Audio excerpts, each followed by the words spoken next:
ஆமென். ஒரு விசை கூட கைகளை உயர்த்தி ஹல்லேலூயா. சங்கீதம் 107வது சங்கீதம் அதனுடைய 41வது வசனத்தை வாசிக்க கேட்கலாம். 107வது சங்கீதம் 41வது வசனம். எளியவனையோ சிறுமை நின்று எடுத்து உயர்ந்த அடைக்கலத்திலே வைத்து அவன் வம்சங்களை மந்தையை போல் ஆக்குகிறார். கைகளை உயர்த்தி ஹல்லேலூயா. இந்த மாதம் கர்த்தர் கிருபையாய் இந்த வார்த்தையை வாக்குத்தத்தமாய் தந்திருக்கிறார். ஒவ்வொரு மாதமும் கர்த்தர் நமக்கு வேண்டிய வார்த்தைகளை தந்து கிருபையாய் பேசி வருகிறார். கர்த்தர் வார்த்தையினால் நம்மை வாழ வைக்கிறார். எளியவனையோ என்றிருக்கிறது. அவனை எடுத்து அவனை வைத்து அவனை ஆக்குகிறார் என்று கடந்த ஞாயிற்றுக்கிழமையிலே நாம் கேட்டோம். அவனை எடுத்து ஒரு காரியம் தெளிவாய் தெரிகிறது. நீங்க வேதத்துல பாத்தீங்கன்னா, வாசிக்க வேண்டாம், நான் சொல்லி விடுகிறேன். சங்கீதம் 9:18 எளியவன் என்றைக்கும் மறக்கப்படுவது இல்லை. என்றைக்கும் மறக்கப்படுவது இல்லைன்னா அப்ப எளியவனை கர்த்தர் என்ன செய்கிறார்? எப்பொழுதுமே நினைத்து கொண்டிருக்கிறார். சங்கீதம் 109:31 சொல்லப்பட்டிருக்கிறது, ஆக்கினைக்குள்ளாக தீர்க்கிறவர்களின் நின்று எளியவனுடைய ஆத்துமாவை ரட்சிக்கும்படி அவர் அவன் வலது பாரிசத்தில் நிற்பார் என்று சொல்லப்பட்டிருக்கிறது. ஆக்கினைக்குள்ளாக தீர்க்கிறவர்களின் நின்று எளியவனுடைய ஆத்துமாவை ரட்சிக்கும்படிக்கு அவன் வலது பாரிசத்தில் நிற்பார். எடுக்கிறார், நினைக்கிறார், எடுக்கிறார், நிற்கிறார். எளியவனை அவர் குப்பையிலிருந்து எடுத்து உயர்ந்த அடைக்கலத்திலே. இந்த வசனங்களை எல்லாம் பார்க்கும்போது ஒரு காரியம் தெளிவாய் தெரிகிறது. எளியவன் தேவனுடைய உதவியை எளிதில் பெறுவான். இன்னைக்கு தான் செய்தி. தேவனுடைய உதவியை எந்த ரெக்கமெண்டேஷனும் இல்லாம எளிதில் பெற நாம யாரா இருக்கணும் தெரியுமா? எளியவனா. ஏழை வேற, எளியவன் வேற. ஏழை என்பது என்ன? தரித்திரன், ஒன்றுமில்லாத நிலை. எளியவன் என்பவன் யார் தெரியுமா? எல்லா நிலையில் உண்மையிலே அது ஏழை தான். ஆனா தமிழ்ல ஒவ்வொரு வார்த்தைக்குமே அதனுடைய ஆழம் உண்டு. ஏழை, எளியவன் என்றால் உதவி தேவைப்படுகிறவன்,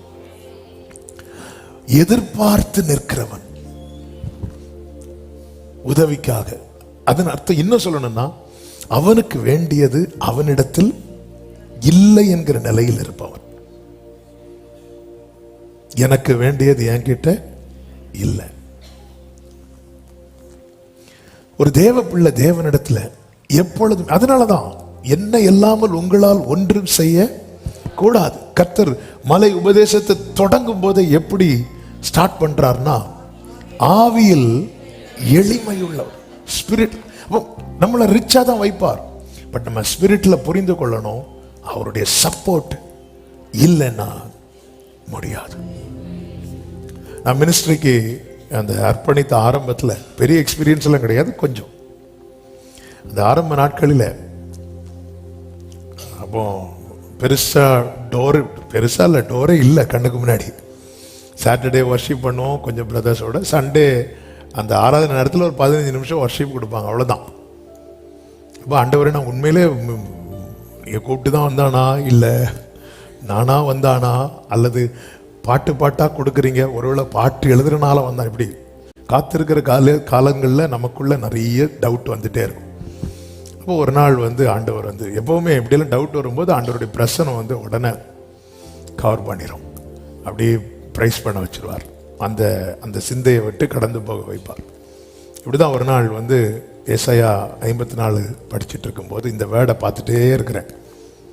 இமைப்பொழுது என் முகத்தை உனக்கு மறைத்தேன், இமைப்பொழுது உன்னை கைவிட்டேன், இமைப்பொழுது, அப்படி பார்த்துட்டே இருக்கிறேன்.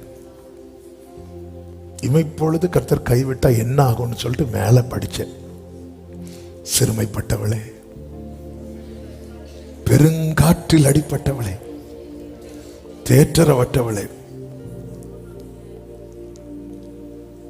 அவர் கொஞ்சம் கண்ணசந்தார். அந்த போட்ல அடிச்சது காத்து. ஆண்டவர்கிட்ட சொன்னேன், இமைப்பொழுதும் முகம் மறைத்தாலும் என்னால் வாழ முடியாது, என்னால் வாழ முடியாதையா. அப்படியே பாட வச்சார். இன்னைக்கு ஆண்டவர் கிருபையினால நிறைய டோர் ஓபன் பண்றார். ஆனா நான் கர்த்தருடைய பீடத்துல இருந்து சொல்றேன், இன்னைக்கு நான் அப்பா கிட்ட இதுதான் சொல்றேன், ஆண்டவரே இன்னைக்கு ஏதாவது இருக்குன்னா நீங்க அங்கிருந்து செஞ்சிட்டு இருக்கிறீங்க. உங்க உதவி எனக்கு கிடைச்சிட்டே இருக்கு, உங்க சப்போர்ட் எனக்கு கிடைச்சிட்டே இருக்கு. இப்ப எனக்கு கிருபை இருக்கு, எனக்கு பாட முடியும், எனக்கு டோர் ஓபன் ஆகுது. இப்படி நான் நினைச்சிட்டேன்னா எனக்கு அவருடைய சப்போர்ட் வந்து ஸ்டாப் ஆயிரும். அதான் அவன் நினைக்கிறான்ல, இது போதும் இது போதும். இல்ல, கிறிஸ்டியன் லைஃப் நான் அடிக்கடி சொல்லுகிற வார்த்தை, திரும்பியும் கர்த்தர் சொல்ல வைக்கிறார், அது தனித்து வாழ்கிற வாழ்க்கை அல்ல, அது சார்ந்திருக்கிற வாழ்க்கை. எனக்கு எல்லாத்துக்குமே அவருடைய சப்போர்ட், அவருடைய உதவி. அதாவது ஸ்திரீகள் வருகிறார்கள் கல்லறைக்கு, கல்லறை ஓபனா இருக்கு, தூதர்கள் சொல்லுகிறார்கள் அவர் அங்கே இல்லை, அவர் சொன்னபடி உயிர் தெழுந்தார்னு. எல்லாரும் போயிட்டாங்க, ஒருத்தி மட்டும் அங்க இருந்து அழுதுட்டு இருக்கிறா. அவளுக்கு இயேசு வேணும். எளியவனுக்கு கர்த்தருடைய உதவி எளிதில் கிடைக்கும். யார் எளியவன்? எதிர்பார்த்திருக்கிறவன். என் எதிர்பார்ப்பு நீங்க தானே, வேறு யாரிடம் செல்வே, இம்மட்டும் நடத்தினீரே, உம்மையே நம்பியுள்வே. அப்போ இந்த நிலை நம்மில் தொடர நமக்குள்ள என்ன வந்துடக்கூடாது அப்படின்னா, இந்த மேட்டிமை வந்து விடவே கூடாது. மேட்டிமை, பெருமை. பெருமை உள்ளவர்களுக்கு கர்த்தர் எதிர்த்து நிற்கிறார் என்று சொல்லப்பட்டிருக்கிறது. சங்கீதம் 138:6 கர்த்தர் உயர்ந்தவராயிருந்தும், நல்லா கவனிச்சீங்களா அந்த வேட? கர்த்தர் உயர்ந்தவராயிருந்தும். பொதுவா உயரத்தில் இருக்கிறவங்க கீழே இருக்கிறவங்களை ஈஸியா பார்க்க மாட்டாங்க. உயரத்தில் இருக்கிறவங்களுக்கு கீழே இருக்கிறவங்க கொஞ்சம் அற்பமானவங்க. உயரத்தில் இருக்கிறவங்க அவங்க இன்விடேஷன்ல யாருக்கு கொடுப்பாங்கன்னா அவங்களுக்கு கேட்டார் போல. இன்னைக்கு எங்க வீட்டு ஃபங்க்ஷனுக்கு மினிஸ்டர் வந்தார். இன்னைக்கு எங்க வீட்டுக்கு ஃபங்க்ஷன் வந்து சாதாரண ஒரு ஆளை இவங்க வந்தாங்க அவங்க வந்தாங்கன்னு சொல்லுவோமா? இல்ல, மினிஸ்டர் வந்தார், அவர் வந்தார், இவர், அது ஒரு ஸ்டாண்டர்ட் மாதிரி. கர்த்தர் உயர்ந்தவராயிருந்தும், அப்ப அந்த இடத்துல என்ன உடைக்கிறார்னா அந்த மேட்டிமையை அவர் காட்டித்தாரார். இங்க பாரு, நான் என்ன பாரு அப்படிங்கிறார், என்ன பாரு. உயர்ந்தவராயிருந்தும், அப்ப அவர் அந்த ஸ்டாண்டர்ட்ல பார்த்திருக்கணும். அவர் அந்த ஸ்டாண்டர்ட்ல பார்த்தா நம்ம எல்லாம் தெரியும். அதாவது பெரிய டாரஸ் லாரி போகுது, ஃப்ரண்ட்ல ஒரு 800 மாருதி கார் போகுது. அந்த லாரி டிரைவர் இப்படி பார்த்துட்டு இருந்தா கீழே இருந்து ஹார்ன் அடிச்சாலும் அவர் இப்படி பார்க்கணும், இப்படி பார்க்கணும். அவர் உயர்ந்தவராயிருந்தும், அப்ப அவர் எவ்வளவு உயர்ந்தவர்.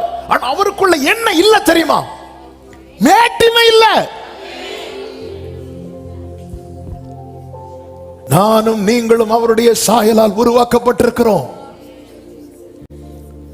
நான் யாரோடு பழகுறேன்? ஹல்லேலூயா, ஹல்லேலூயா. யாரும் அறியாத என்னை நன்றாய் அறிந்து தேடி வந்த ஆமென். உயர்ந்தவராயிருந்தும் தாழ்மையுள்ளவனை நோக்கி பார்க்கிறார், மேட்டிமையானவனையோ தூரத்தில் இருந்து. தெரியும் ஆண்டவர், ஏன் ஆண்டவர் அவனை பார்க்க மாட்டேங்கிறீங்க? இப்படி அவர் நம்மளை பத்தி சொல்லிட்டாருன்னா, ஐயோ, தூரத்துல இருந்து சிலரை வந்து ரிஸ்க் எடுத்து பார்க்கிறார், சிலரை பார்க்கவே பிடிக்கல ஆண்டவருக்கு. ரீசன் என்ன? மேட்டிமை. மேட்டிமை எல்லா நிலையிலும் நம்மை தொத்திக் கொள்ளும். நான் மீண்டும் சொல்லுகிறேன், இவ்வளவு செய்தி எப்படி போய் எப்படி முடியும்லாம் தெரியாது. ஆனா உதவியை எளிதில் வாங்குகிறவர்களாய் இருக்கணும். அவங்க பாக்கியவான்கள். யார் உதவியை எளிதில் வாங்குவாண்டவரே? ஆபிரகாமின் சந்ததியா, அல்லது அந்த ஈசாக்கு யாக்கோபின் பரம்பரையில, இல்லது நான் 4 தலைமுறை பெண்டிகாஸ்ட் அனுபவத்தில் இருக்கிறவங்களா? உதவி எளியவன். ஆவியானவர் தெளிவா பேசின வார்த்தை, எளியவன் அவருடைய உதவியை எளிதில் வாங்குவான். மேட்டிமை பல விதங்கள்ல வரும். நம்ம கொஞ்சம் நல்ல ஜோமன்னா வந்துடும். பேதுருக்கு வந்துல்ல, பரலோக சாவி உனக்கு தாரேன்னாரு. ஆண்டவரே இங்க பாருங்க அப்படின்ட்டான். எனக்கு பின்னால போ சாத்தானேட்டாரு. கொஞ்சம் நமக்குள்ள கிருபை வரங்கள் செயல்பட ஆரம்பிச்சுன்னா கொஞ்சம் அப்படி வந்துடும். தெரியும்ல, சிலர்லாம் மிரட்டுவாங்க. நான் மட்டும் முழங்கால் போட்டேன்னா, முழங்கால் போட்ட என்ன ஆகும்? ஹைட்டு குறையும். நான் மட்டும் முழங்கால் போட்டேன்னா, அப்படியா சொன்னா, இன்னைக்கு நைட்டு நான் விழுந்து கிடப்பேன், அப்புறம் என்னை எழுப்புங்க யாராவது. சிலர்லாம் அந்த எவ்வளவுக்கு எவ்வளவு அவர் உயர்ந்தவராயிருந்தும், அதன் அர்த்தம் என்னன்னா, எல்லா பெருமைக்கு உரியவர் யார் தெரியுமா? ஆனா அவருக்கு பெருமை இல்லை.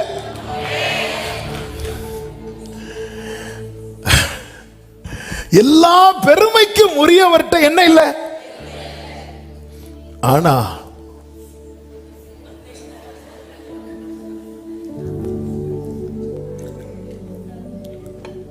நீங்களே ஃபில் பண்ணிட்டீங்க.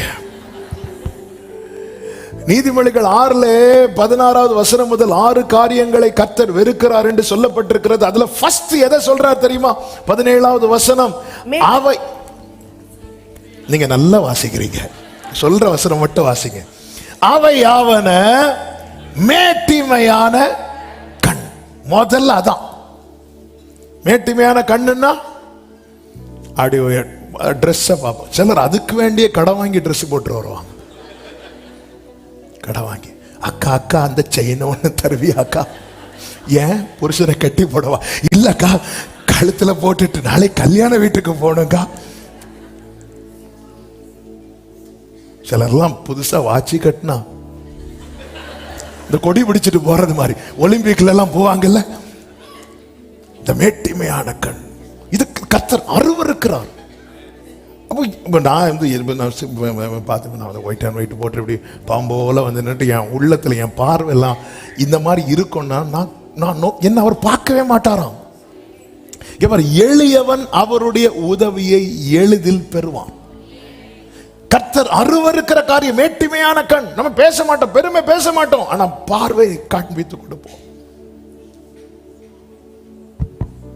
ஹல்லேலூயா. அதாவது நம்ம சாட்சி வந்து மற்றவங்க வந்து ஹான்னு கேட்கணும், ஆனா அவங்க சாட்சியை நம்ம கேட்கணும் இல்ல. சிலர் சொல்லுவோம், இப்படி கர்த்தர் எனக்கு செய்வார். இதெல்லாம் என்ன கர்த்தர் எங்களுக்கு செய்தார் பாருங்க. அதுல வந்து நல்ல விஷயம் ஒரு சொல்றதுல, ஆனா கர்த்தருக்கு சோதரன். கர்த்தர் எனக்கு ஒரு பைக் வாங்க கிருபை செய்தார். எங்க வீட்டுல பைக் விட இடம் இல்ல. கர்த்தருக்கு ஸ்தோத்திரம். ஆமென். இந்த பெருமை, இந்த சனகரிப்பு பாத்தீங்கன்னா ஏசாயா 37 அவன் ஒவ்வொரு ஏரியாவையா ஜெயிச்சுட்டு வரான், ஒவ்வொரு ஏரியாவையா ஜெயிச்சுட்டு வரான். இப்ப எங்க வரான் அப்படின்னா எசேக்கியா இருக்கிற யூதா பட்டணத்துக்கு வரான். வந்து நின்று பெருமை பேசுவான் பாருங்க. அதாவது மொத்த ஜெயமும் ஒத்த பெருமையில அவுட் ஆயிட்டு. அப்பொழுது கர்த்தர் ஏசாயாவை கொண்டு என்ன சொல்லுகிறார் தெரியுமா? அந்த வசனத்தை வாசிங்க. ஏசாயா 37:23. யாரை நிந்தித்து தூஷித்தாய்? யாரை நிந்தித்து தூஷித்தாய்? யாருக்கு விரோதமாய் உன் சத்தத்தை உயர்த்தினாய்? இஸ்ரவேலின் பரிசுத்தருக்கு விரோதமாய் அல்லவோ உன் கண்களை மேட்டிமையாய் ஏறெடுத்தாய். நீ யார பேசின? யாருக்கு விரோதமாய் தூஷித்த நமக்கு தெரியும். ஒரு தூதனை தான் அனுப்பினார், ஒரு தூதனை தான் அனுப்பினார். 24வது வசனத்தில் என்ன சொல்லப்பட்டிருக்கிறது? உன் ஊழியக்காரரை கொண்டு. இல்ல, 22வது வசனம். சீயோன் குமாரத்தியாக கன்னியாஸ்திரி உன்னை இகழ்ந்து உன்னை பரியாசம் பண்ணுகிறாள். நீ பெருமை பேசினல்ல, நீ மேட்டிமையாய் கண்களை ஏறெடுத்து பார்த்தல்ல, இன்னொருத்தங்க பார்த்து சிரிக்கிற மாதிரி ஒன்னு நான் கீழே தள்ளுறேன்னு சொல்லிட்டு கர்த்தர் சொல்லி என்ன செய்தார்னா ஒரு தூதன் அனுப்பினார். அதுதான் சொல்லுகிற கொஞ்சம் கொஞ்சமா சேர்த்து வச்ச மொத்த ஜெயமும் மொத்த விக்டரி மொத்த அந்த சம்பதி எல்லாமே ஒரு தூதன் அனுப்பி க்ளோஸ் பண்ணிட்டார். ஏன்னா அந்த அளவுக்கு தேவனுக்கு எது மேல வெறுப்பு தெரியுமா? இந்த மேட்டிமை. தீருவின் அதிபதி என்று எசேக்கியேல் 28 இது தள்ளப்பட்டவனை குறித்து சொல்லப்பட்ட வார்த்தை. சிங்காசனத்துக்கு முன்பாக இருந்து தள்ளப்பட்ட லூசிபர். இங்க எல்லாம் அடையாளமாக இங்க இந்த வார்த்தைகள் கொடுக்கப்பட்டிருக்கிறது. வார்த்தைகளை மட்டும் சொல்ல விரும்புகிறேன். 2வது வசனத்தில் நீங்க பார்த்தீங்கன்னா, நீ தீருவின் அதிபதியை நோக்கி கர்த்தராகிய ஆண்டவர் உரைக்கிறது என்னவென்றால், உன் இருதயம் மேட்டிமை கொண்டு நான் தேவன், நான் சமுத்திரத்தின் நடுவே தேவாசனத்தில் இருக்கிறேன் என்று நீ சொல்லி உன் இருதயத்தை தேவனின் இருதயத்தை போல் ஆக்கினாலும் நீ மனுஷனே அல்லாமல். கர்த்தர் உயர்த்தி ஆசீர்வதித்தார், அதை பார்க்கல. 5வது வசனத்துல உன் இருதயம் உன் செல்வத்தினால் மேட்டிமையாயிற்று. 17வது வசனத்துல உன் அழகினால் உன் இருதயம் மேட்டிமையாயிற்று. அதனால நீயே என்ன சொல்லிட்டேன்னா நான் தேவன் அப்படின்ட்ட. இதுதான் லூசிபர் பண்ணான். இதுலதான் கர்த்தர் விழத்தள்ளினார். இந்த பெருமை, அவன் எவ்வளவு விரும்பப்படத்தக்கவன். அதாவது யாருக்கும் கொடுக்காத ஸ்பெஷல் எல்லாம் கொடுக்கப்பட்டது இவனுக்கு. ஆனா இவன் என்ன பண்றான்னா நான் தேவன், நான் தேவன். தன் இருதயத்தை தேவனுடைய இருதயத்தை போலாக்கி அந்த மகிமை எனக்கு வரணும், அந்த கிரெடிட் எனக்கு வரணும். நான் புகழ்கிற 4 வார்த்தையில என்ன பத்தி 2 வார்த்தை இருக்கணும் அப்படிங்கிற அந்த எண்ணம். இதுக்கெல்லாம் ரீசன் என்னன்னா, அவனுக்கு செல்வம் பெருகிட்டு, அவனுக்கு அழகு இருக்கிறது. ஆண்டவர் எதை எதை எதை எதை கர்த்தர் நமக்கு விசேஷமாய் தருகிறாரோ அதிலே தாழ்மை உள்ளவர்களாய் அதில் இன்னும் பெருக பழக வேண்டும். ஸ்திரீகளுக்குள் ஆசீர்வதிக்கப்பட்டவள் நீன்னு சொல்லி உலகத்தில் இருக்கிற எல்லா பெண்களை விட மரியாளை கர்த்தர் தம்முடைய தூதனை அனுப்பி இப்படி மேல வைக்கும் போது மரியாள் சொல்லுகிறார்கள், அடிமையின் தாழ்மை. இதோ நான் ஆண்டவருக்கு அடிமை. மரியாள் தன்னை எல்லாரை விட கீழே வைக்கிறாங்க. கர்த்தர் மரியாளை எல்லாரை விட. கர்த்தர் உயர்ந்தவராயிருந்தும் அப்ப எல்லா விதத்திலும் பெருமைப்படத்தக்கவர், பெருமை கொள்ளுகிற அந்த ஸ்தானத்தில் இருக்கிறவர் அவர் மட்டும்தான். ஆனா அவருக்கு என்ன இல்லை அப்படின்னா பெருமை இல்லை.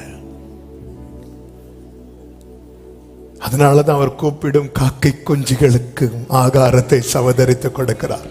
ஏய், என்ன சத்தம் போட்டுட்டு இருக்கு? அந்த காக்க குஞ்சு, காக்கை குஞ்சு அங்க சேராவீன்கள் துதியில் இருக்கும் போது அந்த சின்ன காக்கை குஞ்சு ஆகாரத்துக்காக ஆண் கத்தும் போது அவர் அங்கிருந்து ப்ரிப்பேர் பண்ணி கொடுக்கிறார். ஹல்லேலூயா. உம்மை போல புரிந்து கொள்ள உம்மை போல உம்மை போல புரிந்து கொள்ள யாரும் இல்லையே.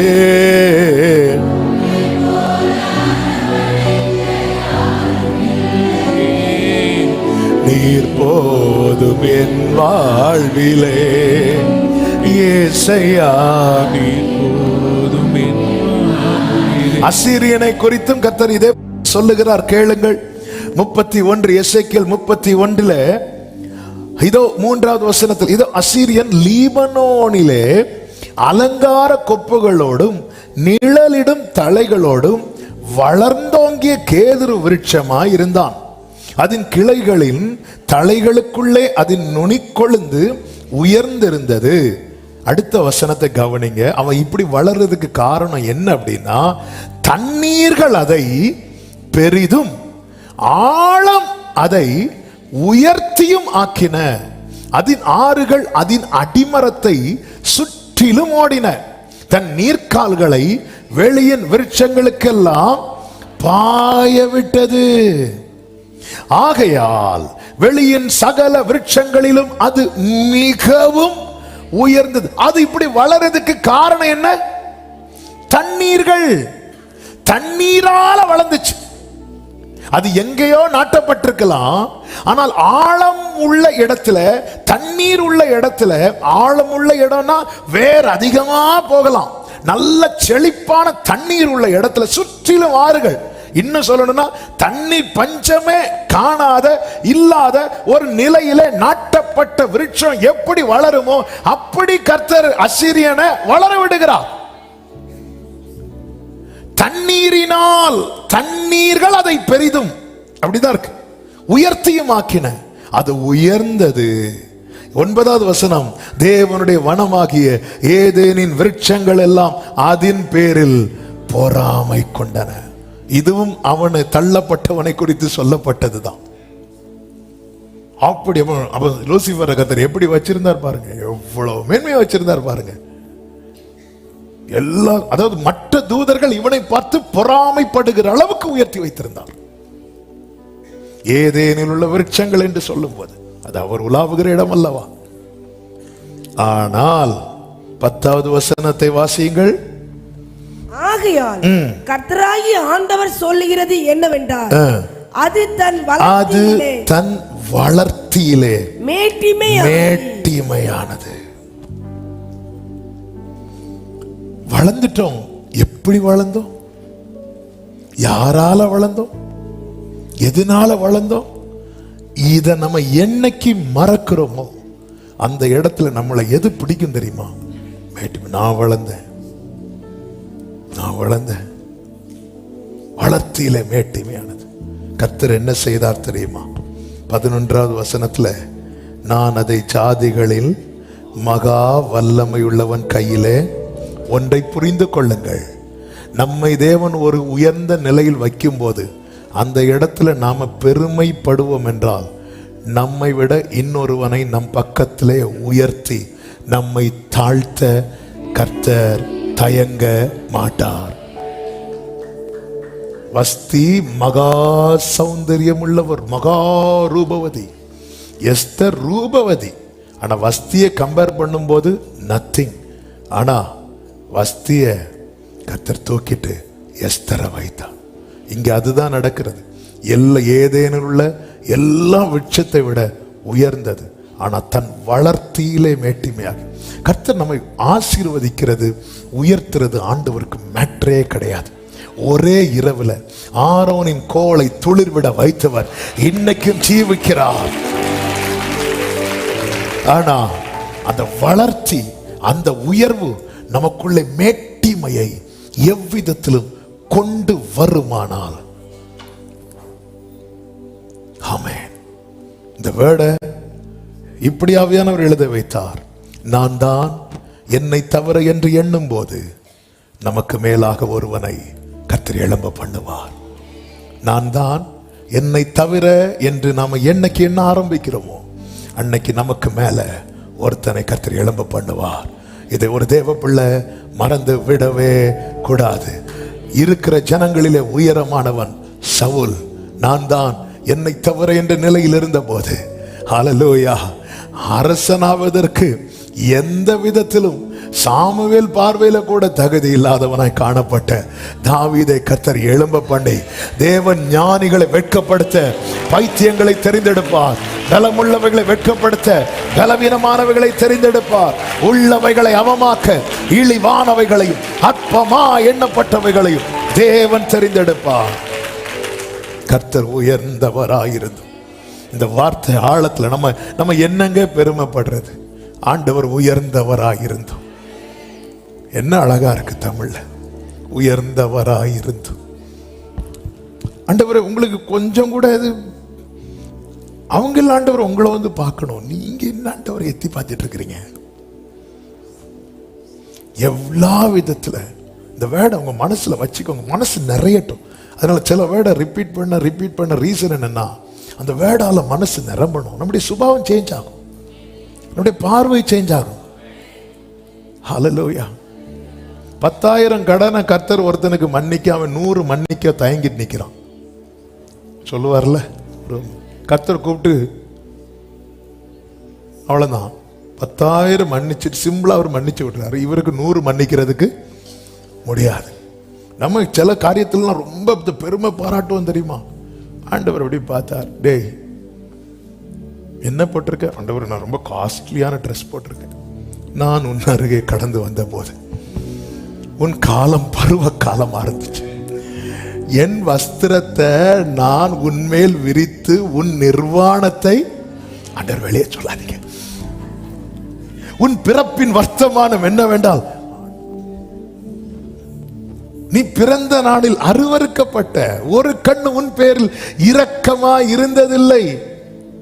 நான் உன் அருகே கடந்து வந்த போது மிதிக்கப்படுவதற்கு ஏதுவாய் உன் ரத்தத்தில் கிடக்கிற உன்னை பார்த்து பிழைத்திரு என்று சொன்னேன். உன் காலம் பருவ காலமா இருந்துச்சு, நீ வளர்ற, ஆனா உனக்கு ட்ரெஸ் இல்ல. என் வஸ்திரத்தை உன்மேல் விரித்து, அதே எசேக்கியேல் 16:14 சொல்லப்பட்டிருக்கிறது, உன் அழகினாலே உன் கீர்த்தி புறஜாதிகளுக்குள்ளே பிரசித்தமாயிற்று. நான் உன்மேல் வைத்த என் மகிமையினாலே அது குறைவற்றதாய் இருந்தது. சவுண்ட் ரூம்ல இருக்கிற வசனம் போடுறவங்க கரெக்டா வசனம் போடுங்க. ஆமென். 14, நான் உன்மேல் வைத்த என் மகிமையினாலே அது குறைவற்றதாய் இருந்தது என்று கர்த்தராகிய ஆண்டவர் சொல்லுகிறார். 15, நீயோ வென்றால் உன் அழகை நம்பி, ஐயோ இங்கெல்லாம் சுருக்கு விழுது அப்படி நம்ம பயப்படுறோம்னாலே நம்ம எதை நம்புறோம்?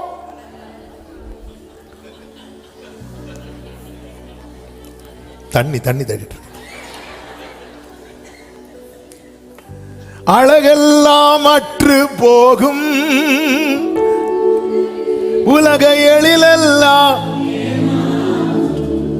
நம்ம டிபியில் என்ன வச்சிருக்கிறோம்? நம்ம வயிற்றுல ஸ்கேன் போட்டோ வச்சிருக்கிறோமா? அதுல எங்க இருக்கோனே தெரியாது. ஐயோ, வெயில் பட்டு சூனேமியால் கர்த்தரே சொல்றார், இங்க பாருமா, நீ பூரண ரூபவதி ஒண்ணில். ஆமையன் வெளியே வந்துட்டு கருப்பா இருக்கெல்லாம் பார்க்காதீங்க, நான் வெயில் பட்டாகும் கருப்பா இருக்கிறேன். யாரு? மணவாட்டி, வேற யாரும் கிடையாது. மணவாட்டி சபைதான். நீயோ வென்றால் உன் அழகை நம்பி. நம்மில் ஏதாவது ஒன்று வெளிப்படும் போது அதை டிபெண்ட் பண்ண ஆரம்பிச்சிட்டோம் வைங்களேன், நம்ம ட்ராக் மாறிடும். பார்த்தீங்களா? நான் தான் அழகு, நான் தான், எனக்கு தான் பாட தெரியும், நான் தான், இப்படி வச்சாலே ட்ராக் மாறிடும். ஒண்ணுமே இல்லை ஆண்டவரே. தாவீது ஆலயத்துக்காக அவ்வளோ சேர்த்து வச்சிருப்பார். அப்படியெல்லாம் கொடுக்கும்போது சொல்றார், அப்பா உங்ககிட்ட இருந்து வாங்கி உங்ககிட்ட கொடுக்குறோம். நான் இவ்வளவு கொடுத்தேன், உங்ககிட்ட இருந்து வாங்கி இப்படி இப்படி இப்படி வாங்கினேன்ப்பா, இப்படி கொடுத்தேன்ப்பா, அவ்வளவுதான். அப்படி ஒதுங்கிட்டாரு. மகிமை கர்த்தருக்கு. அதனாலதான் அதாவது அவருடைய எல்லாத்திலையும் தாவீதுக்கு பேரை கொண்டு வரார். தாவீதின் திறவுகோல், தாவீதின் சிங்காசனம், தாவீதின் குமாரன். இந்த மேட்டிமை, இந்த பெருமை நம்மளை விட்டு அட்டு போயிட்டுன்னு வைங்களேன், ஆண்டவருக்கு நம்மளை ரொம்ப பிடிக்கும், ரொம்ப பிடிக்கும். ஆண்டவர் உங்களுக்கு என்ன பிடிக்குமா அப்படின்னு கேட்டா ஆண்டவர் சொல்லுவார், உன்னை பிடிக்காம ஆக்கிறாதேன்னு சொல்லுவார். ஹல்லேலூயா. உன்னை பிடிக்காம ஆக்கிறாத அப்படின்னு சொல்லுவார். என் ஆண்டவர் பிசாச மட்டும்தான் பிசாசேன்னு சொல்ல விரும்புகிறார், பேதுருவை அல்ல. நான் சொல்றது புரிஞ்சிருக்கும்னு நினைக்கிறேன். ஆனா பேதுருவை நீ உன்னை சொல்ல வைக்காத. உன்னை பார்த்து நான் சீமோனா வந்த உன்னை நான் பேதுருன்னு தான் சொன்னேன். இப்பொழுது நீ சீமோனா இருக்கிறாய். இந்த கல்லின் மேல் உன்னை நான் ராக்குங்கிற, உன்னை அந்த பாறைங்கிற, உன்னை நான் சீமோ பேதுருன்னு சொல்ற. அவர் தான் கேபாங்கிறார், பேதுருங்கிறார். ஆனா அவன் கொஞ்ச நேரத்துல பிசாசுன்னு சொல்ல வச்சுட்டான். அப்படி வைக்கவே கூடாது, உயர்ந்தவராயிருந்து. யோசேப்பை பாருங்க, யோசேப்பு குறித்து யாக்கோபு பிளஸ் பண்ணும் போது தெளிவா சொல்லி கொடுக்கிறார், அந்த மேட்டிமை வந்து விடக்கூடாது என்பதற்காக. ஆதியாக 49:22 முதல் பார்க்கும்போது யோசேப்பு கனித்தரும் செடி, அவன் நீர் ஊற்றண்டையில் உள்ள கனித்தரும் செடி, அதின் கொடிகள் சுவர் மேல் படரும். வில் வீரர் அவனை மனமடிவாக்கி அவன் மேல் எய்து அவனை பகைத்தார்கள். ஆனாலும் அவனுடைய வில் உறுதியாய் நின்றது. அப்படி சொல்லிட்டு அப்படி போகாம அது எதனால நின்னதுன்னு சொல்லிட்டு யோசேப்பு காது கேட்க யாக்கோபு சொல்லுகிறார், அவன் புயங்கள் யாக்கோபுடைய வல்லவரின் கரங்களால் பலத்தன, ஈதினால் அவன் மேய்ப்பனும் இஸ்ரவேலின். இங்க பாருப்ப, அவர் கரம் இருந்ததுனால மட்டும்தான் அப்படின்னு சொல்லிட்டு அது ஆணித்தரமா சொல்லிட்டார். இது இப்போ யாருக்குள்ள நிறைந்திருக்கு தெரியுமா? யோசேப்புக்குள்ள. இப்பொழுது யாக்கோபு மரிக்கிறார். யாக்கோபு மரித்ததும் யோசேப்பின் சகோதரர்களுக்கெல்லாம் பயம் வருது. எதை நினைச்சு பயம் வரும்? என்ன இருந்தாலும் நேத்து யோசேப்பு யாக்கோபு இருக்கிறது வரைக்கும் யோசேப்பு ஒருவேளை பழி வாங்க நினைச்சாலும் யாரு வந்து தடுப்பா? அப்பா தடுப்பா. இப்போ எல்லா நிலையிலும் எல்லா அதிகாரம் யார்கிட்ட தான் இருக்கு? யோசேப்ட. அப்படி இருக்கும்போது மெதுவா ஆட்களை விட்டு பேசுறாங்க. இப்படி அப்பா உயிரோடு இருக்கும்போது சொன்னாரு, அண்ணன்கள் எல்லாம் ஒழுங்கா அவங்க துரோகத்தை எல்லாம் மன்னிக்கணும் அப்படின்னு சொன்னாரு. சொல்லும்போது யோசேப்பு ரொம்ப அழுவார். இப்போ எல்லாரும் வராங்க, வந்து யோசேப்பு கிட்ட வந்து நிக்கிறாங்க, நாங்கள் உமது அடிமைன்னு. அப்பொழுது யோசேப்பு சொல்லுவான், நான் தேவனா அப்படிங்க. என்ன நிறைவுங்க! அதெல்லாம் முடியாது. இப்ப நான் வச்சதுதான் இல்ல, நான் தேவனா. அதன் அர்த்தம் என்ன? நான் ஒண்ணும் கிடையாது, எல்லாமே அவர்தான். ஹல்லேலூயா. நீங்க ஏன் என்கிட்ட அடிமையா வரீங்க? நான் தேவனா இல்ல, அவர். அவன் அப்படி நினைக்கவே இல்லை, நினைக்க விடலை யாக்கோபு. யாக்கோபு அதை காது கேட்க அவருக்கு வயசு காலத்துல சொல்ற, இங்க பாருப்பா, இதனால் அவன் இஸ்ரவேலின் மேய்ப்பனும். இன்னைக்கு மொத்த இஸ்ரவேலும் எகிப்துல யாரை நம்பி வந்திருக்கிறாங்கன்னா யோசேப்பை நம்பி வந்திருக்கிறாங்க. இதுல நீ பெருமை பாராட்டக்கூடாது. அவருடைய புயங்கள், அவருடைய கரங்கள், வல்லவரின் கரங்களால். இதனால் யோசேப்பு தெளிவாயிட்டார், நான் ஒண்ணுமே கிடையாது, அவர் தான் தூக்கி வச்சார், அவர் தான் உயர்த்துறார். இதனால யோசேப்புக்கு தயை கிடைத்தது மாத்திரமல்ல, யோசேப்பு விரும்பினபடி யோசேப்பின் எலும்புகள் கானானுக்குள்ளே கொண்டு போகப்பட்டது. ஆமென் சொல்லுங்க பார்க்கலாம். ஒரு தேவ பிள்ளை இந்த தெளிவு இருக்கணும். சிலர் நம்ம கிட்ட வந்து அடிபணிந்து நிற்கும் போது நம்ம உடனே தேவன் ஆயிடக்கூடாது. சிலர் நம்ம கிட்ட வந்து அப்படி பணிந்து நிற்கும் போது நம்ம உடனே தேவன் ஆயிடக்கூடாது. பாத்தியா, கடைசியில் என்கிட்ட வந்தாங்க, பாத்தியா, தேவன் ஆயிடக்கூடாது. அதனாலதான் உன் சத்துரு விழும்போது நீ என்ன செய்யாத, சந்தோஷப்படாத. நீ சந்தோஷப்பட்டேன்னா உன்னை கஷ்டப்படுத்தினத மனசுல வச்சு அவர் சத்துருவுக்கு செய்யறாரு தெரியுமா, நீ சந்தோஷப்பட ஆரம்பிச்சதை அதை ஸ்டாப் பண்ணிடுவாராம். அதனாலதான் ஸ்டாப் பண்ண என்ன ஆகும், அவன் திரும்ப எழுப்பி வந்து இப்படி நிறைய அடி வாங்கிட்டு வந்திருக்கிறான். அவன் விழுந்த மாதிரி தான் இருந்து பிரதர். அவன் இதோட வரமாட்டான்னு நினைச்சு என்ன பண்ணீங்க, நைட்டு வீட்டில் பிரியாணி வச்சோம், வந்தானா சாப்பிட. எஸ், சத்துரு நீ அவன் விழுந்துட்டானா எப்பாடா தொல்லை, தயவு செய்து நினைக்க அவரை ஸ்டாப் பண்ணிடுவாரு. நான் உனக்காக பழி வாங்கிட்டு இருந்தா, உனக்காக நான் யுத்தம் பண்ணிட்டு இருந்தா, நீ இங்க இருந்து கிருமி வேலையா காட்டிட்டு இருக்கிற, நீயே பண்ணு. ஹல்லேலூயா. சவுல் விழுந்த போது தாவீது அழுதான், புலம்பல் பாடினான் என்று வேதம் சொல்லுகிறது. உண்மையிலே அந்த இடத்துல யாரா இருந்திருந்தாலும் கொண்டாடி இருப்பாங்க. யாரா இருந்திருந்தாலும் இதே செய்தி மாத்தி வருதுன்னு வைங்களேன், சவுல் காதுகள்ல செய்தி வருது, தாவீது விழுந்தான் என்று.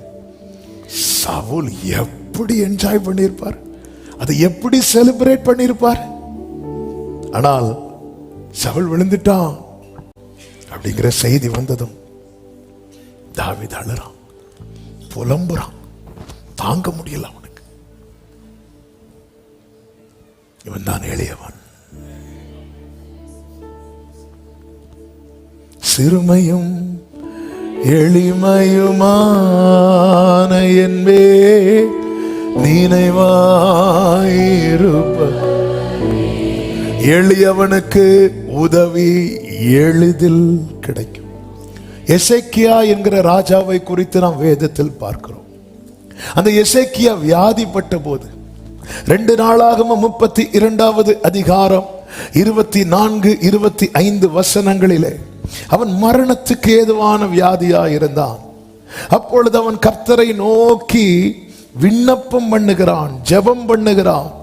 அவர் அவனுக்கு வாக்குத்தத்தம் பண்ணி அவனுக்கு ஒரு அற்புதத்தை கட்டளையிட்டார் என்று வேதம் சொல்லுகிறது.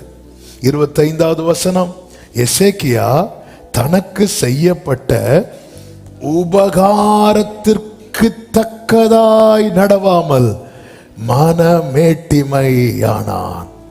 இங்கே மனமேட்டிமை அவனை வந்து பிடிக்க காரணம் என்ன தெரியுமா, நன்றி மறந்தான். நன்றி மறந்தாலே மனமேட்டிமை வந்துடும். அவன் எதெல்லாம் மறந்தான் தெரியுமா, மரண விளிம்பில் இருந்ததை மறந்தான், சுவர்புறமா திரும்பி அழுததை மறந்தான்.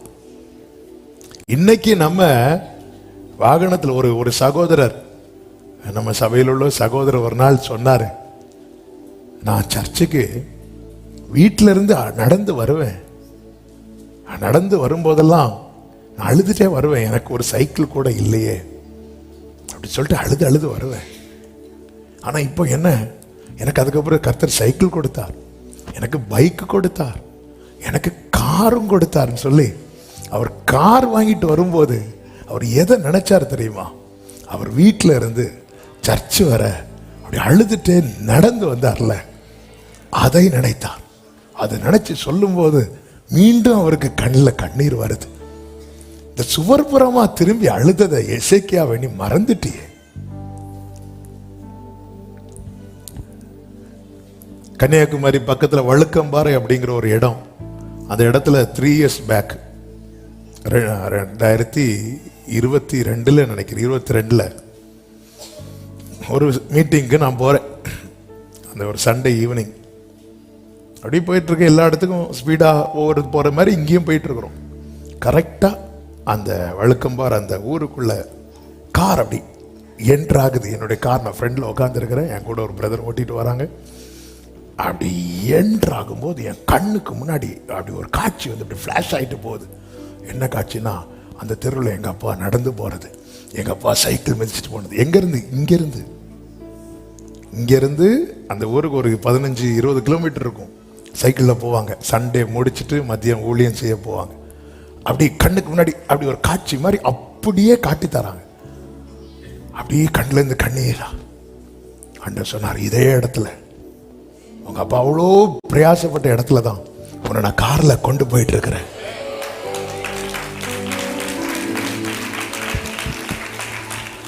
மறக்கவே கூடாது, மறக்கவே கூடாது. ஐயோ மறந்தான். இன்னைக்கு நம்ம உயிரோடு இருக்கிறது காரணம் என்ன? அன்னைக்கு அழுதும், செத்துருவோன்னு அழுதும். ஐயோ செத்துருவேனான்னு அழுதேன். மரண விளிம்பில் இருந்தது. கர்த்தர் மனம் இறங்கினது மறந்தான். நான் உன் விண்ணப்பத்தை கேட்டேன், உன் கண்ணீரை சும்மாவா சொன்னார். ஏசாயாவை கூப்பிட்டு சில செய்திய, ஏசாயா இன்னொரு ட்ராக்ல போனவன்பா. ஏசாயா அவன் வழியா போனவன். ஆனா ஏசேக்கியாவே உனக்காக அவனை உன் பக்கம் திருப்பி விட்டதை நீ மறந்துட்ட. ஏசாயாவை அவன் வழியில போகும்போது அவனை கூப்பிட்டு போ.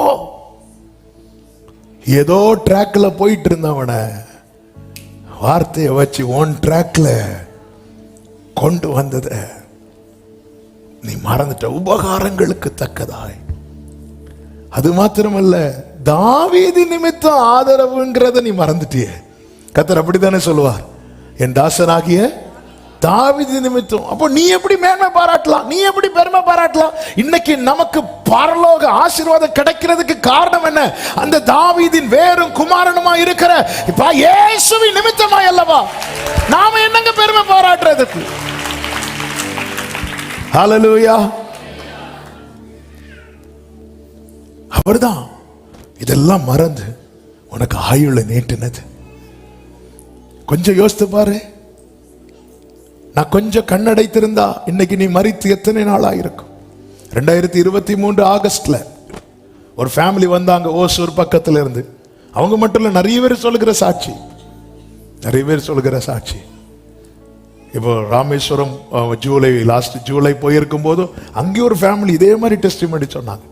சென்னையில ஜான்வரியில போயிருக்கும் போது அங்க ஒரு ஃபேமிலி வந்து மீட்டிங் முடிச்சது சொல்றதுக்குன்னே வந்தாங்க. என்ன சாட்சினா, நாங்க இந்த வேர்டு மட்டும் கேட்காம இருந்திருந்தா, நான் ஓசூர்ல இருந்து வந்து சொன்ன சாட்சி, நானும் என் ஹஸ்பண்டும் இறந்து கரெக்டா 1 வருஷம் இத்தனை நாள் ஆயிருக்கும் அப்படின்னு. ராமேஸ்வரத்தில் ஒரு சகோதரி, ஒரு பிள்ளை, ஒரு சின்ன பையன் வாரான். அங்கிள் எங்க அம்மா உங்ககிட்ட பேசணுமா அப்படின்னு. வர சொல்லு. அவங்க வந்தாங்க, அழுதுட்டே வந்தாங்க. 2022 மட்டும் கர்த்தர் இப்படி ஒரு வார்த்தையை தராம இருந்திருந்தா நான் இறந்து 2 வருஷம் ஆயிருக்கும் அப்படின்னா.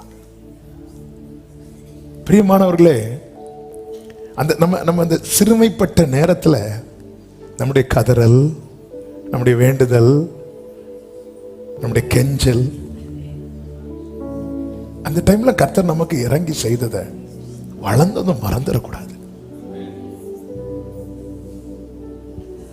உபகாரங்களுக்கு தக்கதாய் நடவும்.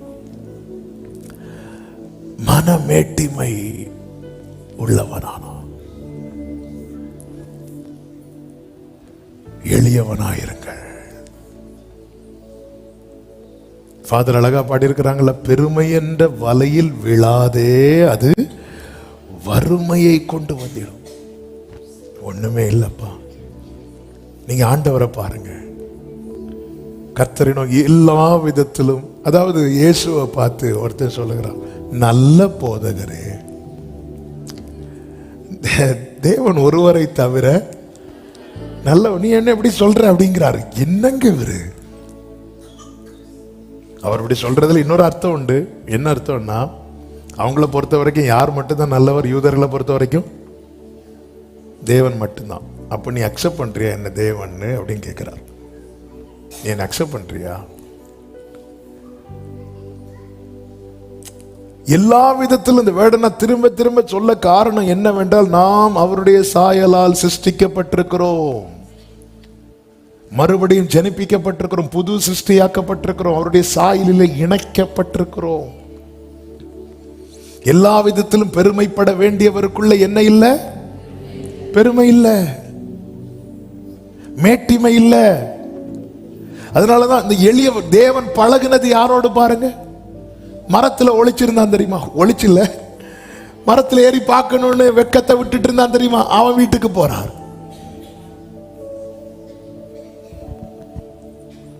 எல்லாரும் சுத்தி நிற்கும் போது ஒருத்தன் காலில் விழுந்து என் மகளை காப்பாத்துங்கன்னு அவன் வீட்டுக்கு போறார். இந்த வெக்கத்தை விட்டு ஆண்டவர்கிட்ட இருக்கிறாங்க தெரியுமாங்க, அவங்கள ஆண்டவருக்கு ரொம்ப பிடிக்கும். அப்படி ஒரு நபர் தான் ஆபிரகாம். அதை நான் சொல்லி ஜெபிக்க விரும்புகிறேன். ஆதியாகமம் 18வது அதிகாரத்தை எடுத்துக் கொள்ளுங்கள்.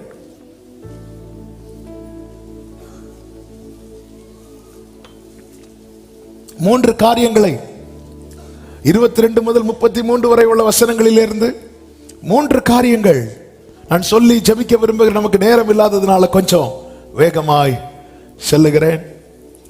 அவன் எப்படி தேவனுடைய உதவி அவன் எளிதில் வாங்கினான் என்றால் அவனில் அந்த எளிமை வெளிப்பட்டது.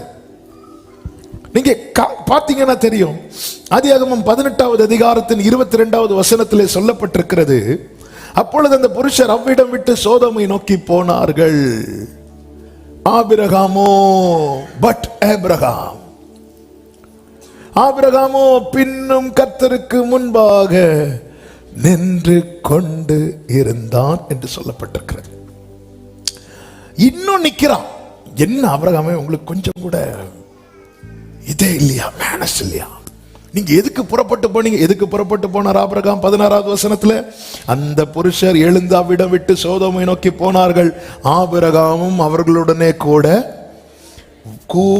போய் வழி அனுப்ப போனான். வழி அனுப்ப போறவன் திரும்பி போய் நிக்கிறான். இல்ல, அவங்க என்கிட்ட கேட்டா நான் சொல்லுவேன். அங்க இந்த பிரஸ்டீஜ் எல்லாம் பார்க்கல. பின் இன்னும் இந்த வேடனை எப்படி சொல்ல விரும்புகிறேன், கர்த்தரை விட்டு விட மனமில்லை. உண்மையில இங்க விடணும் ஆபிரகாம். நீங்க கவனிச்சீங்கன்னா ஆபிரகாம் என்ன சொல்லி உட்கார வைப்பார் தெரியுமா? என்ன சொல்லி உட்கார வைப்பார்? 3வது வசனத்தை வாசியுங்கள். ஆண்டவரே, உம்முடைய கண்களில் எனக்கு கிருபை கிடைத்ததானால் நீர் உமது அடியேனை விட்டு கடந்து நீங்க என்ன விட்டு போயிடாதீங்க. அடுத்த வசனங்கள்ல சொல்லப்பட்டிருக்கிறது, கொஞ்சம் தண்ணீர் கொண்டு வரேன், கால்களை கழுவி சாய்ந்து கொண்டிருங்கள், உங்கள் இருதயத்தை திடப்படுத்த கொஞ்சம் அப்பம் கொண்டு வருகிறேன், அப்புறம் நீங்கள் உங்கள் வழியே போகலாம். இதற்காகவே அடியேனிடம் வரைக்கும் அவர் சொல்றாரு, நீங்க போயிடாதீங்க, நீங்க கொஞ்ச நேரம் உட்கார்ந்துக்கோங்க, நான் ஏதாவது ப்ரிப்பேர் பண்ணி தரேன், சாப்பிட்டுட்டு நீங்க என்ன பண்ணலாம், போகலாம். அதே மாதிரி உட்கார்ந்தாரா ஆண்டவர்? உட்கார்ந்தார். இவர் ப்ரிப்பேர் பண்ணி கொண்டு வந்தாரா? கொடுத்தாச்சா? சாப்பிட்டாச்சா? அப்ப என்ன பண்ணிருக்கணும்? விட்டு இருக்கணுமா வேண்டாமா? விடதான் போனான். சிலர் 1 நிமிஷம்னு சொல்லி பேசி 1 மணிக்கு எழுப்பாங்க. விடதான் போனான். போன இடத்துல எப்படி நிற்கிறான்? விடாம. எங்க போன ஆபிரகாமே? விட போனேன். இப்ப என்ன பண்ற? விடாம. ஆபிரகாமே, நீ என்ன விடதான வந்திருக்க? ஆமா. இப்போ விட மாட்டேன். உனக்கு வெக்கமே இல்லையா? 99 வயசாச்சு, எனக்கு விட மனசுல. இவன் தான் எளியவன். ஹல்லேலூயா. எனக்கு விட மனசுல.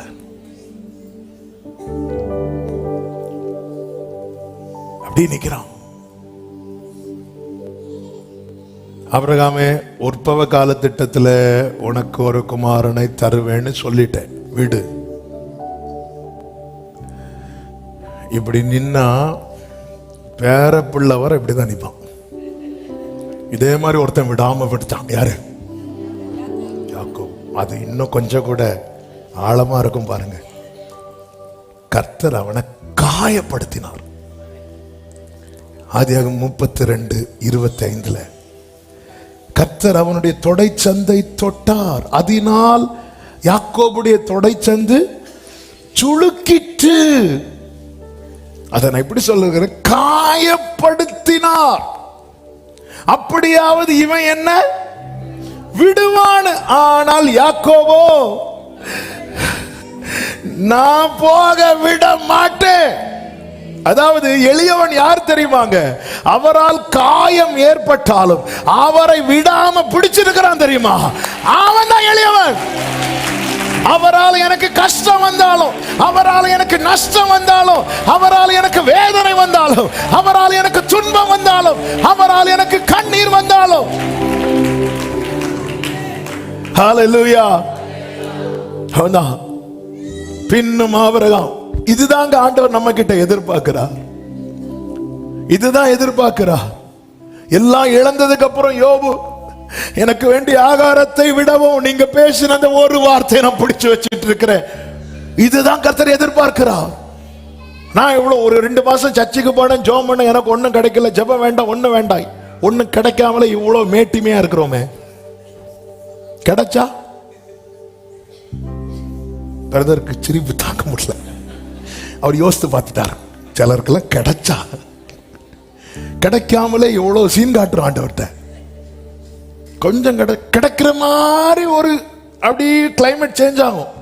அப்ப அதுவரை இப்படி பார்த்த பைபிள், அதுக்கப்புறம் ஆண்டவர் உனக்கு கிடைக்கும் வா. ஏங்க, ஒருத்தனை காயப்படுத்துறார் கர்த்தர், விடுன்னு சொல்லி காயப்படுத்துறார், விட மாட்டேன்னு பிடிக்கிறான். அவனை தான் வேணும் ஆண்டவருக்கு. அங்கே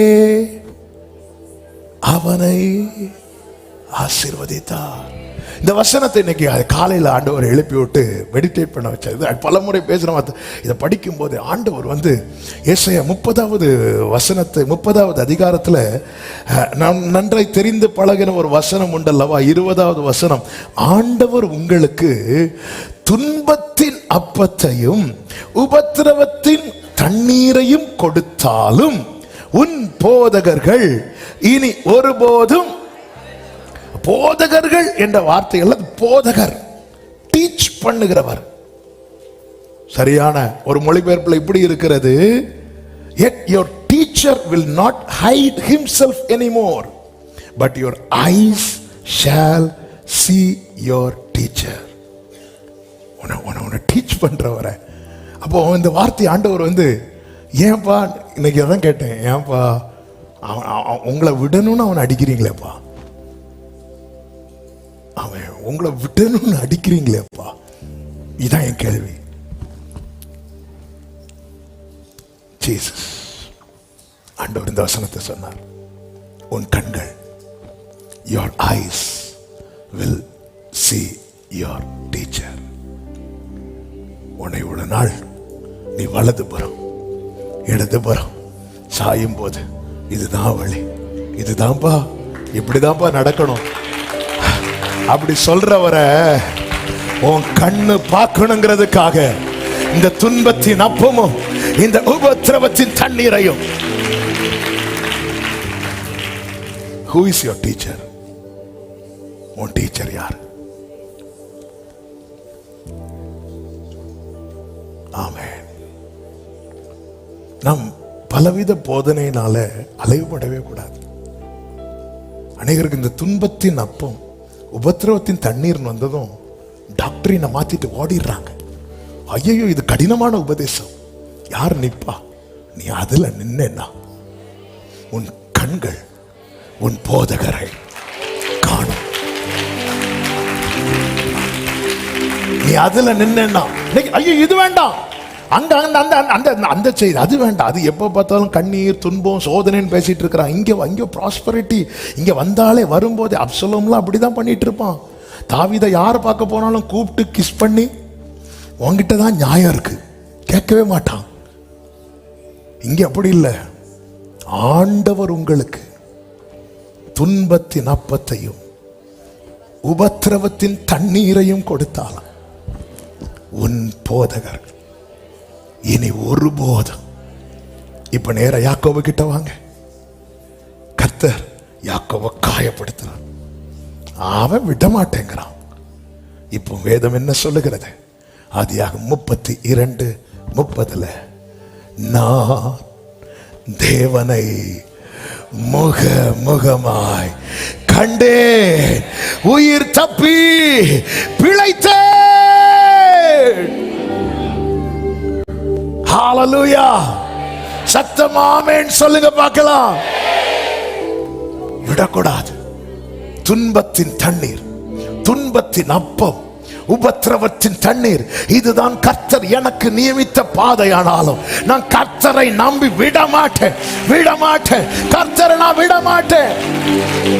யோபுவின் மனைவி வந்து சொன்னாங்க, இன்னும் பிடிச்சிட்டு இருக்கிறீரே, தேவனை தூஷித்து இதுக்கு சாகலாம், போய் அவர்கிட்ட போய் நிக்கிற பாரு, இதுக்கு நீ சாகலாம், போய் ஜபன் இவ்வளவு பட்டவன் நீ திருந்தலையா, இதுக்கு நீ சாகலாம், வீட்டுல இருந்து சத்தம் வருது, ஆனாலும் பிடிச்சு நிக்கிறீங்க பாருங்க, ஆனாலும் பிடிச்சு நிக்கிறீங்க பாருங்க.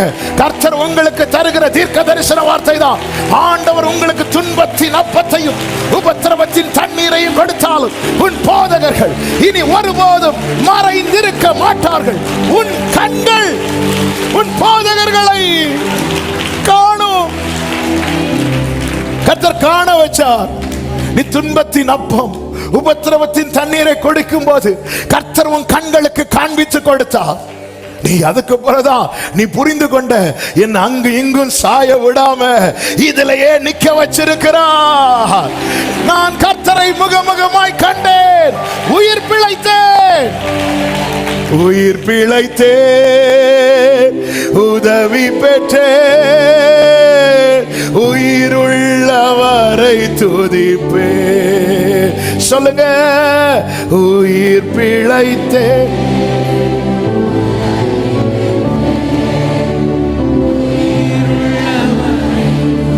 அந்த துன்பத்தின் அப்பம் உபத்திரவத்தின் தண்ணீர் கர்த்தர் யாருக்கு கொடுக்கிறாரோ அவர்களுக்கு சொல்லப்படுகிற வார்த்தை தான். அதே 30:19, ஏசாயா 30:19. ஆமென். இனி நீ அழுது கொண்டு இராய், உன் கூப்பிடுதலின் சத்தத்துக்கு அவர் உருக்கமாய் இறங்கி அதை கேட்ட உடனே உனக்கு மறு உத்தரவு. யாருக்கு இதை சொல்றார் தெரியுமா? என்ன பிரெட்? துன்பம் என்னும் பிரெட், உபத்திரவம் என்னும் தண்ணீர் ஆண்டவர் உங்களுக்கு கொடுத்தால் உன் கண்கள் காணும். ஏன்பா, நான் எப்படி எல்லாமோ நடந்த போது என்ன அடிக்கல, ஆனா கானானுக்கு வாரேன்னு சொல்லும் போது அடிக்கிறீங்களே, இதுதான் புரியல. நான் எங்கேயோ போற ராகலுக்கு பின்னாக சுத்தும் போதெல்லாம் அடிக்கல, ஆனா அப்பா வீட்டுக்கு வாரேன்னு சொல்லும் போது ஓங்கி விடமாட்டேன். ஆண்டவரே, நான் தேவனை முகமுகமாய் கண்டேன். இந்த ஆபிரகாம் கர்த்தரை விட்டுவிட மனதில்லை. அதனால என்னாச்சு தெரியுமா? ஆண்டவர் நின்னுட்டார். இதான் ஆண்டவர். அவர் போக தான் புறப்பட்டார். நினைக்கிறார். நான் இப்படி சொல்ல விரும்புகிறேன், உங்களுக்கு இன்னும் ஆண்டவர்கிட்ட பேசணும்னு தோணுச்சுன்னா அவர் வெயிட் பண்ணுவார். இன்னும் உங்களுக்கு பேசணும்னு தோணுதா, அவர்கிட்ட மட்டும்தான் அப்படி பேச முடியும். அவர் மட்டும்தான் நம்ம கேட்பார். ஹல்லேலூயா, ஹல்லேலூயா சொல்லுங்க பார்க்கலாம். இரண்டாவதாக ஆபிரகாம் ஆதியாகமம் 18:27 ஆபிரகாம் சொல்லுகிறான், இதோ தூளும் சாம்பலுமா இருக்கிற அடியேன். தாழ்த்த தயங்கவில்லை, கர்த்தரை விட்டுவிட மனமில்லை. இரண்டாவது, தாழ்த்த தயங்கவில்லை. இந்த ஆபிரகாம் இப்போ ஒன்னும் இல்லாதவன் கிடையாது. கர்த்தரே ஆபிரகாமை குறித்து என்ன சொல்லுகிறார் என்றால் 17:18 ஆபிரகாம் பெரிய பலத்த ஜாதி ஆவதினாலும் அவனுக்குள் பூமியில் உள்ள சகல ஜாதிகளும் ஆசீர்வதிக்கப்படுகிறதுனாலும் நான் செய்ய போகிறதை ஆபிரகாமுக்கு, அந்த தேவனோடு இவ்வளவு நெருக்கம் உள்ளவன், ஆனா தேவனுக்கு முன்பாக தன்னை வெளிப்படுத்தும் போது கர்த்தர் ஆபிரகாமை குறித்து தூள் சாம்பல்லாம் சொல்லல. கர்த்தர் ஆபிரகாமை எப்படி வைக்கிறார் தெரியுமா? ஆனா ஆபிரகாம் கர்த்தருக்கு முன்பாக தன்னை ஒருபோதும் பலத்த ஜாதியாகவோ ரொம்ப ஆசீர்வதிக்க, நான் தூள் ஆண்டவரே, நான் சாம்பல் ஆண்டவரே, நான் ஒண்ணுமே கிடையாது. இதே ஆபிரகாமை குறித்து வேதம் என்ன சொல்லுகிறது? அவன் செல்வ சீமானாய் இருந்தானா. இதே ஆபிரகாம் வீட்டுல ஃபைட் பண்றதுக்குன்னு 318 பேர் இருக்கிறாங்க. ஆனா ஆண்டவருக்கு முன்னாடி தோளில் இருந்து உயர்த்தினே, தூக்கி என்னை நிறுத்தினே, துதித்து பாட வைத்தீர். அல்லேலூயா. மறக்கவே இல்லைங்க, அவ்வளோ தாழ்த்துறார். நான் தோள் எப்படிங்கிற ஒரு 99 வயது மனுஷன், கர்த்தரோடு பேசுறவன், கர்த்தரை ரிலாக்ஸ் பண்ண வைத்தவன். ஆண்டவன் வீட்டில் தான் ஸ்டே பண்றார். வீட்டில் இடம் இருக்கோ இல்லையோ, வீட்டு மரத்தடியில் வந்து உக்காந்துட்டு போறார். ஆண்டவருக்கு முன்னாடி ஒண்ணுமே கிடையாது. நான் தூளுப்பா, தூளு. காலை தோறும் தவறாமல் கிருபை கிடைக்க செய்கின்றீர். நாள் முழுதும் மறவாமல் நன்மை தொடர கைகளை உயர்த்தி தடைகளை தகர்ப்பவரே, தயவை காண செய்திரே. தடைகளை தூளாண்டவரே, ஒண்ணு இல்லாண்டவரே செய்திரே. தூளில் மறந்துடாத சபை, மறந்துடாத. தூக்கி என்னை நிறுத்தினே, துதித்து பாட வைத்தீர். அல்லேலூயா.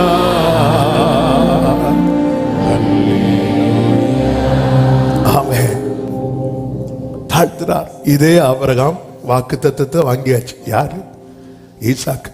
மோரியா மலைக்கு கூட்டிட்டு போறார். ஆபிரகாமே ஆபிரகாமே கூப்பிடுறார்.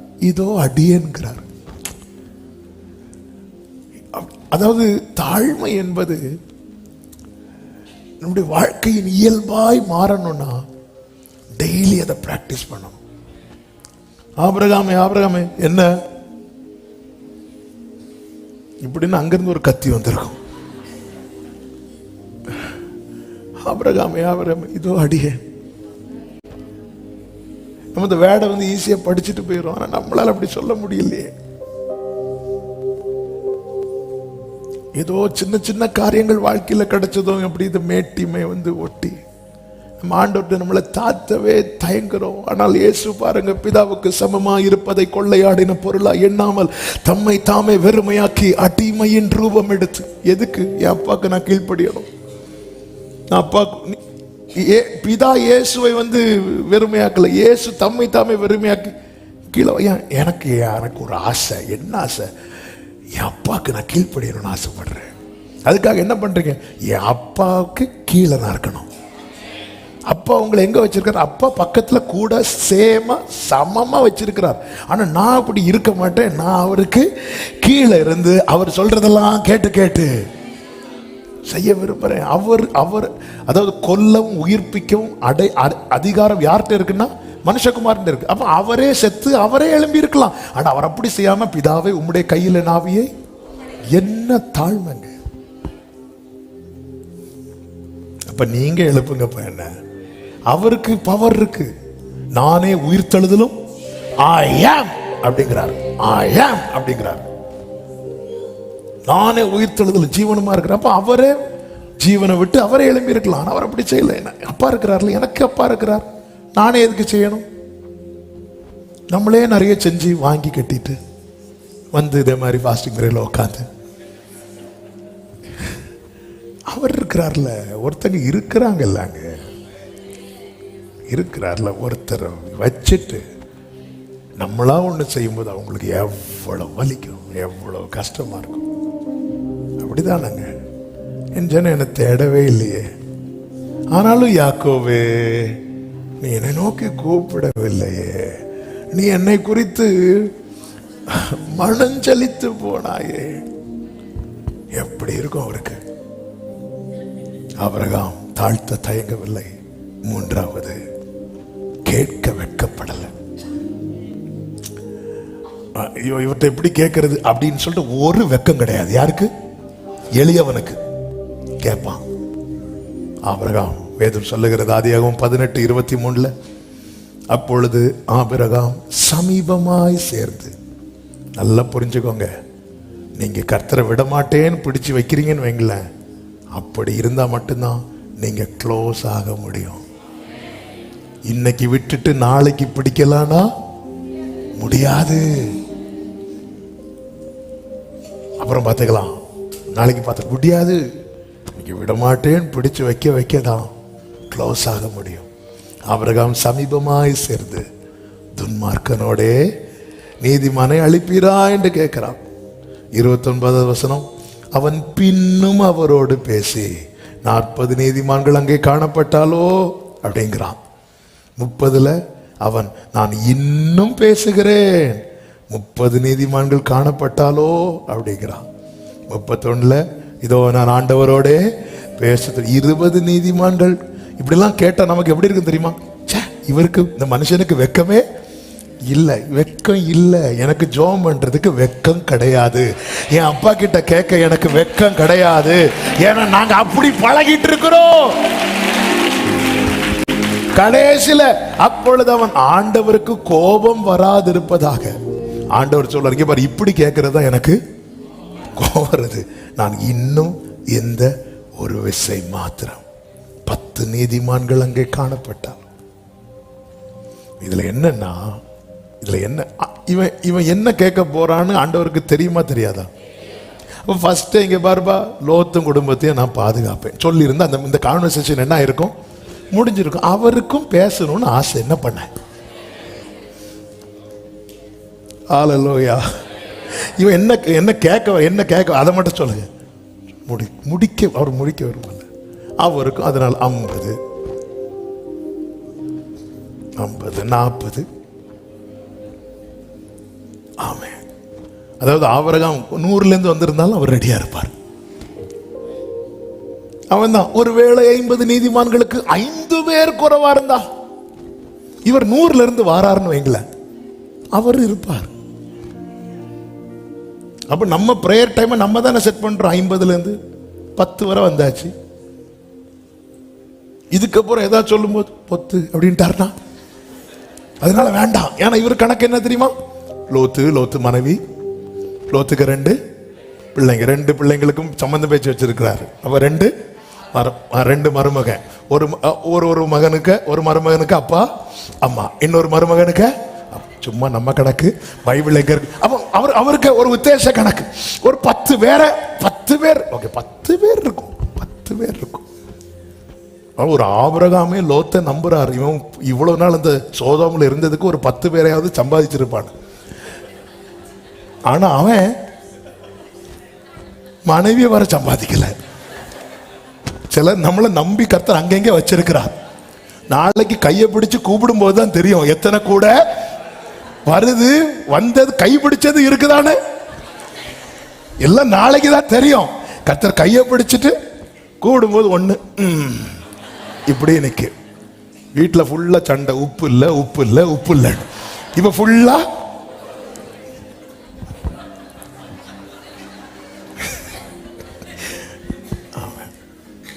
ஒருத்தர் நினைச்சிருப்பார், எனக்கு எல்லாத்துக்கும் உப்பு போட்டு தந்த இல்ல, உன்னை உப்புல போட்டு வச்சிருக்குவார்.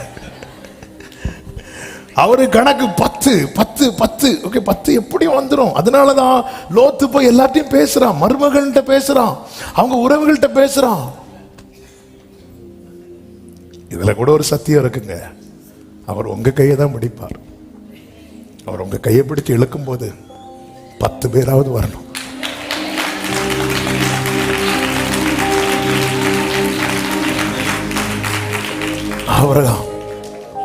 ஆபிரகாம் கேட்க வைக்கப்படல. அவர் ஆண்டவரும் கொடுக்க தயங்கல. நீ கேள்றா, நான் தரேன். அவர் அதாவது கர்த்தர் எவ்வளவு இரக்கம் உள்ளவர் என்பது ஒரு தேவ பிள்ளையினுடைய ஜெபம் அதை விளங்க பண்ணிட்டே இருக்கும். ஒரு தேவ பிள்ளையினுடைய ஜெபம் 50க்கு 5 குறைவா இருந்தா நான் அழிக்க மாட்டேன், அப்ப இப்போ ஆண்டவர் எப்படி அவருடைய இரக்கத்தை கொண்டு வர்றாருன்னா, இந்த பட்டணத்துல எத்தனை பேர் இருந்தா அழிக்க மாட்டேன். அப்ப நம்முடைய ஜெபம் கூட கூட கூட கூட கூட தேசத்துக்கு இரக்கம் கிடைச்சிட்டே இருக்கும். நம்முடைய ஜெபம் அதிகரிக்க அதிகரிக்க அதிகரிக்க நம்முடைய குடும்பத்துக்கு இரக்கம் கிடைச்சிட்டே இருக்கும். அதனாலதான் நீதிமான் நன்றா இருந்தால் பட்டணம். கர்த்தர் அப்படியே செய்தார். பிரியமான கர்த்தருடைய பிள்ளைகளே, வேதம் என்ன சொல்லுகிறது? ஆதியாகமம் 19, 27, 28, 29 வசனங்களிலே, விடியற் காலத்தில் ஆபிரகாம் எழுந்து தான் கர்த்தருக்கு முன்பாக நின்ற இடத்தில் போய். என்னதின் அர்த்தம்?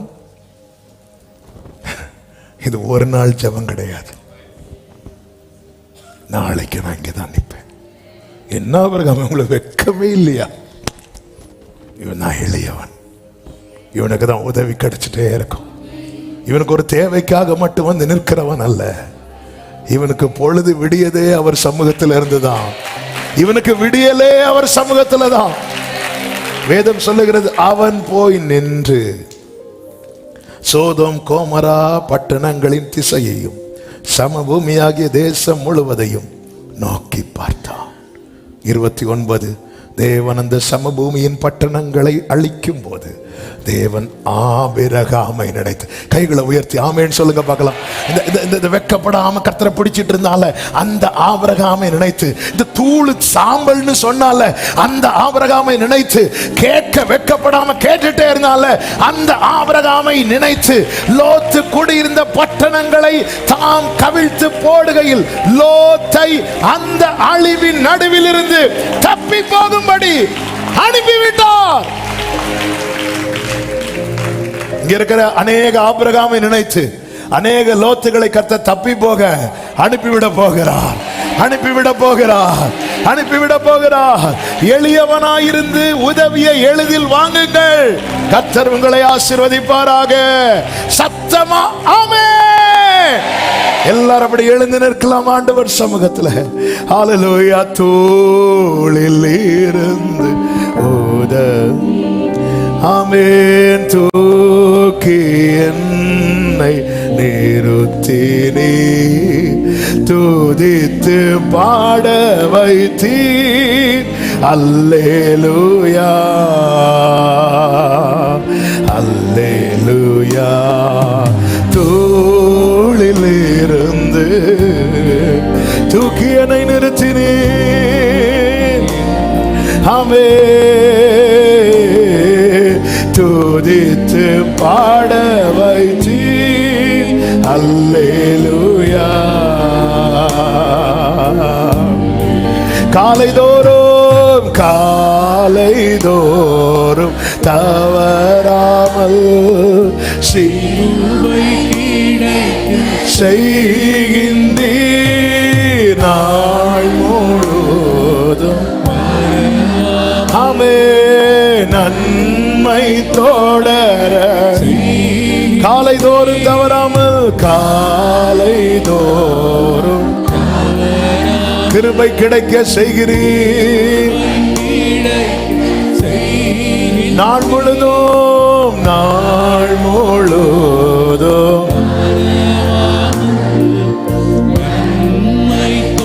ரெண்டு கைகளை உயர்த்தி தடைகளை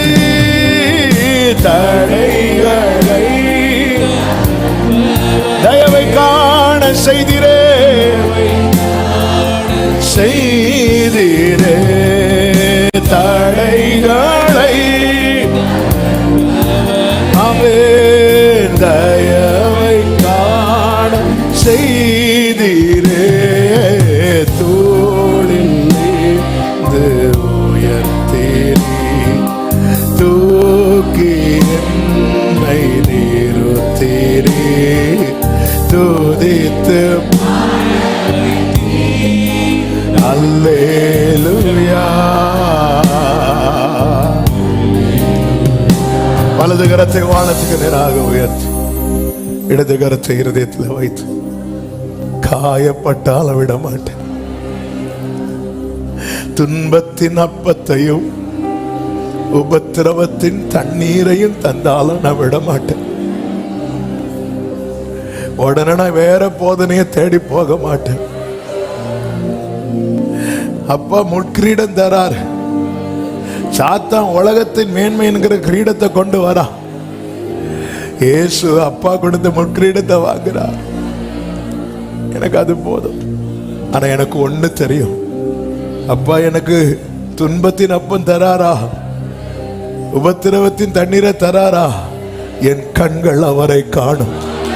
என்னை இதுவரை போதித்தவரை என் கண்கள் காணும். வலது புறம் இடது புறம் சாயும் போது வழி இதுவே, இதில் நடவுங்கள் என்று சொன்னவரை என் கண்கள் காணும். விட்டுறாதீங்க சபையே, தாழ்த்த தயங்காதீங்க, கேட்க வெட்கப்படாதீங்க. அப்பா கிட்ட பேசுங்க, அவரும் பேச ரெடியா இருக்கிறார். எளியவனா இருந்து அவர் உதவியை எளிதில் வாங்குங்கள். கர்த்தர் உங்களை ஆசீர்வதிப்பாராக. பரிசுத்த பிதாவே, நன்றியோடுமை துதிக்கிறோம், ஸ்தோத்தரிக்கிறோம். கிருபையாய் உங்க சமூகத்தில் எங்களை கொண்டு வந்து பாட, துதிக்க, ஆராதிக்க, செபிக்க வைத்தீர். எங்களோடு பேசினீரப்பா, உமக்கு கோடி ஸ்தோத்திரம். நீர் வெறுக்கிற அந்த மேட்டிமை எங்களை எவ்விதத்தில் ஒட்டி கொள்ளாதபடி எங்களை சுத்திகரிப்பீராக. நீர் விரும்புகிற அந்த எளிமை எங்கள் ஆவியில வெளிப்பட உம்முடைய உதவியை நாங்கள் எளிதில் வாங்க கர்த்தர் எங்களுக்கு உதவி செய்யுங்கப்பா. ஒவ்வொருவரையும் அப்படியே நடத்தும், சாட்சியாய் நிறுத்தும். தாழ்த்தி அர்ப்பணிக்கிறோம். மகிமை, கனம், துதி, ஸ்தோத்திரங்கள் அனைத்தும் ஒருவருக்கே செலுத்துகிறோம். இரட்சகர் இயேசுவின் நாமத்தில் பிதாவே, ஆமென். சேர்ந்து சத்தமாய் சொல்லுவோம். என் ஆத்துமாவே கர்த்தரை ஸ்தோத்திரி, என் முழு உள்ளமே அவருடைய பரிசுத்த நாமத்தை ஸ்தோத்திரி. என் ஆத்துமாவே கர்த்தரை ஸ்தோத்திரி, கர்த்தர் செய்த சகல உபகாரங்களை மறவாதே. ஆமென். நம்முடைய கர்த்தராகிய இயேசு கிறிஸ்துவின் கிருபையும் பிதாவாகிய தேவனுடைய அன்பும் பரிசுத்த ஆவியானவருடைய ஐக்கியமும் சிநேகமும் பாதுகாவலும் நம் அனைவரோடும் எல்லா பரிசுத்தவான்களோடு கூட கர்த்தருடைய வருகை மட்டும் தங்கி இருப்பதாக. ஆமென். ஹல்லேலூயா. God bless you. கர்த்தர் உங்களை ஆசீர்வதிப்பாராக.